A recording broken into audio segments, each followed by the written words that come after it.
நான் சொல்லுவதை கேளுங்கள். ஒரு அழகான காட்டு பகுதியில் உயரமான ஒரு மரத்தில் ஒரு சின்ன குரங்கு சந்தோஷமாக வாழ்ந்து கொண்டிருந்தது. அந்த மரத்தின் கீழே இருந்த ஆற்றில் 2 பெரிய முதலைகள் அமைதியாக காத்திருந்தன.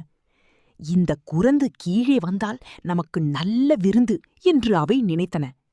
ஆனால் அந்த குரங்கு மிகவும் புத்திசாலி. முதலைகள் என்ன நினைக்கின்றன என்பதை அது உடனே புரிந்து கொண்டது. அது மரத்தில் இருந்த இனிப்பான பழங்களை கீழே போட்டது. முதலைகள் அதை சாப்பிட்டு மகிழ்ந்தன. நாட்கள் சென்றன. பாகை மெதுவாக நட்பாக மாறியது. ஒரு நாள் முதலை கேட்டது, "நீ எப்போதும் மரத்திலேயே ஏன் இருக்கிறாய்?" குரங்கு சிரித்துக்கொண்டு சொன்னது, "பாதுகாப்பாக இருக்கத் தெரிந்தவன்தான் நீண்ட நாள் வாழ முடியும்." அந்த வார்த்தையை கேட்ட முதலைகள் வெட்கப்பட்டன. அந்த நாளிலிருந்து அவை உண்மையான நண்பர்களாக மாறின. இந்த கதையின் நெறி புத்திசாலித்தனமும் அமைதியான சிந்தனை